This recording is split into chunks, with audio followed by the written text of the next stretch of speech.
Hi there. In this video I'm going to take a look at how to jump ahead of the queue when there's gaps in the market.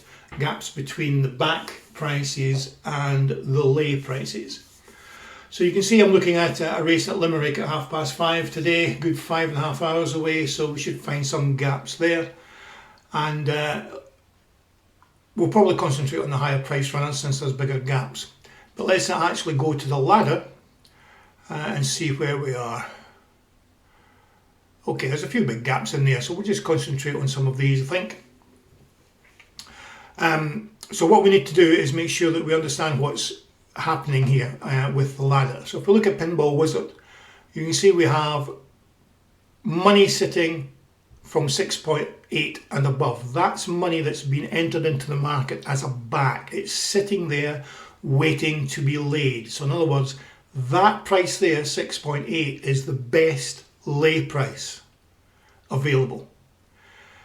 Conversely, this money here is money that's been placed into the market as lay bets and it's waiting to be matched by a corresponding back bet. So in other words, those are the best back prices available at this particular point in time. So you keep in mind that, because that's important with what we're about to do. Now I've actually already got a strategy set up here. If we go to the strategy editor, it's this one here, Demo Mind the Gap. And if we open that up, what we have is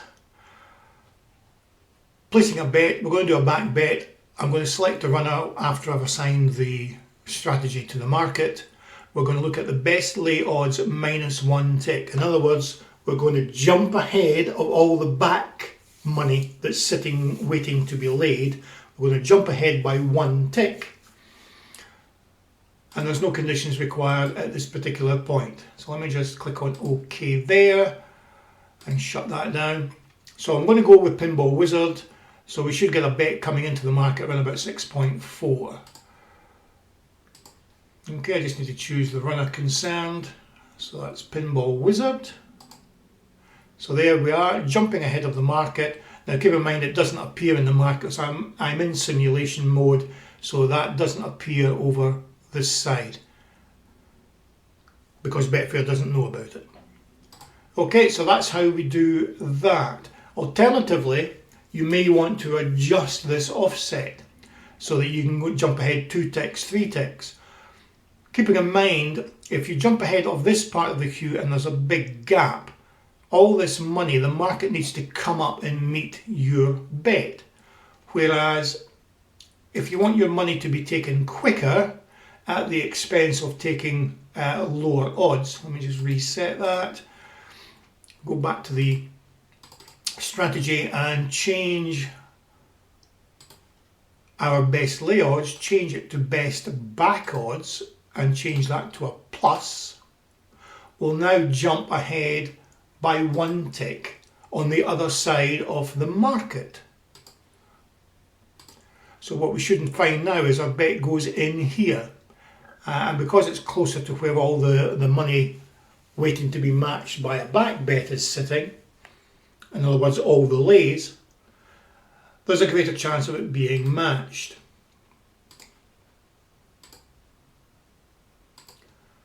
Okay, so in it pops.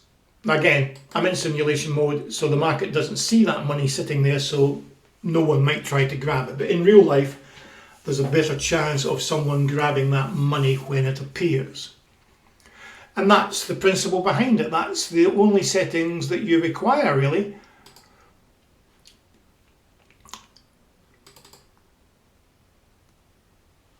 You just need to either choose best back odds and then do +1, which puts you at the lower end of the odds range, or best lay odds -1, which puts you in front of the money that's waiting higher up. Clearly you can adjust the offset here to sit somewhere in the middle depending on how big the gap is. However, there may be situations where you don't want to get involved. If the gap isn't particularly big, you might not want to get involved. Conversely, if it's a really big gap, again, you might not want to get involved. So you need to ascertain how to do that. And there's two ways. One which is not as flexible as the other. So if we switch back to the strategy editor, let me just introduce you to the condition called selection expression. So this is one thing that you can use, but this is limited in one major respect as far as this particular requirement is concerned. So let's just assume that we want it to be, there's a gap of 5 in there. The selection expression allows you to create your own little mathematical expressions using these various options here. And I encourage you to have a look at this because you can do all sorts of things. For example, you might want to compare a selections volume with the overall market volume, for example. But we're going to concentrate on the odds, and so specifically we're going to look at LO1 and BO1. Keep in mind that that O is a capital O, not the number 0. So LO1 is the best lay odds, the first one in the market. You probably guess that LO2 and LO3 is the next one up.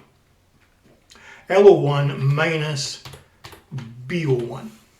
And that gap, that difference needs to be bigger than 5. Now here's the limitation with doing it this way. That 5 represents odds. It doesn't represent ticks.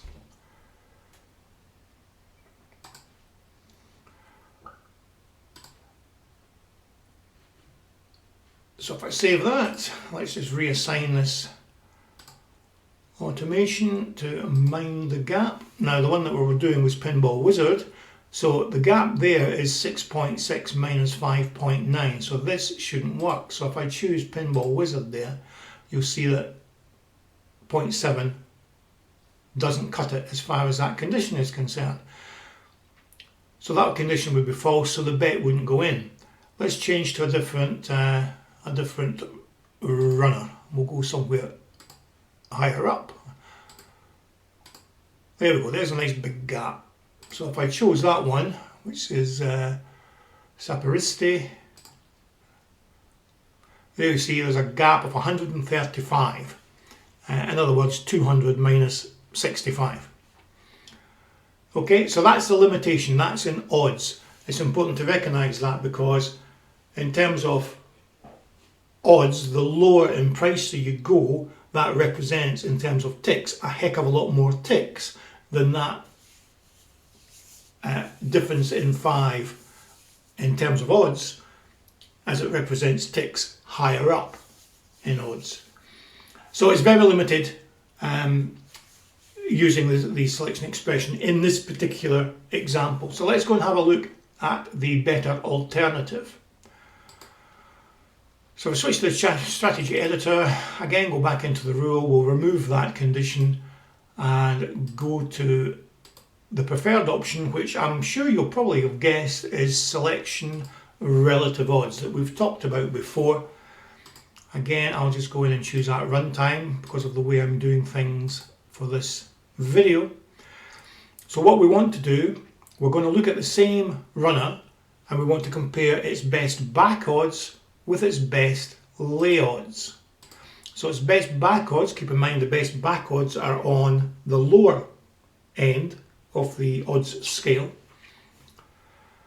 We want to check that the best back odds is less than the best lay odds, and keep in mind that this is used to create an adjusted best lay odds figure. We want to make sure it's 5 ticks. Keeping in mind that you can also express this in terms of odds, which would be the same as the selection expression that we used, or you can do it in terms of percentage. I'll just use it as ticks because that will then get applied across the board. So what this is going to do is going to check to see that the best back odds is less than the adjusted odds of the best lay odds minus 5 ticks. Okay, let's choose that. Now you'll see that an error comes up. That's simply because I haven't selected the runner yet. So if I was to go with this one here, Saperisti,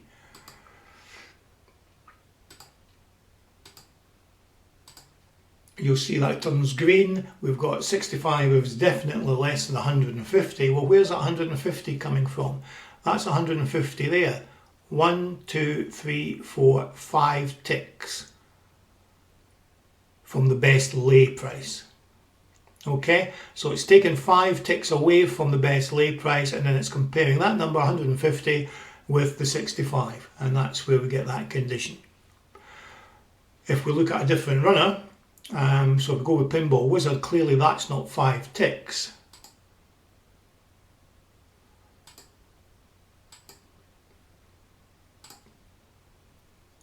Let me pull that across a little bit so we can see everything. So you'll see here 5.9 is not less than 5.8. That's 1, 2, 3, 4, 5. Okay. Let's see if we can grab another runner just to confirm.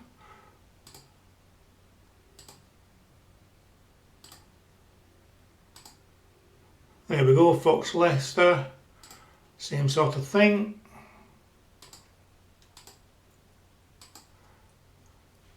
So it's 1, 2, 3, 4, 5 to there, so it's comparing 75 with 55, which is clearly less than 75. So that condition would be true. So that's the mechanism that you would use. So how does that work in terms of the actual rule placing a bet? Same as ever. It's dependent on the condition being true, which it is in this case, and so it sticks in our bet 1 tick below the best lay price. And there you have it. Let's look on and see how to apply this across the field. So you won't be surprised to learn, of course, that we need to use an apply to all option.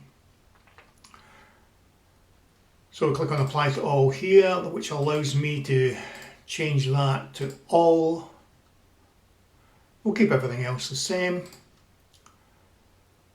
With regard to the condition, we need to make sure we change that to all, because each runner has to be compared to its own prices. And there we have it. Save that, and what we should find is, this will happen immediately I sign the strategy. So there you see we'll get some going in there. There's a nice big gap. There's no gap there bigger than 5. So you see all the ones that have actually had bets placed in them, where there's various gaps. And if we switch to the My Bets tab, there's all the bets waiting to be matched. Now, of course, as I say, I'm in simulation mode. We're 5 hours away from the start of this race, so there's no money entering the market to actually take these bets. But that's how you go about doing it. Let me just cancel all those. So the important thing is setting up your offset here.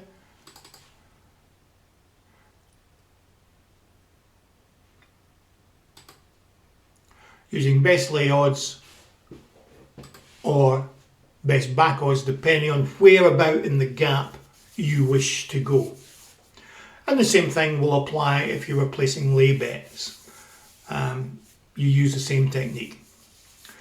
Okay guys, that'll be it for today. If you have any questions with this, again, as usual, stick a comment down below. In the meantime, I'll catch you in the next one. Cheers.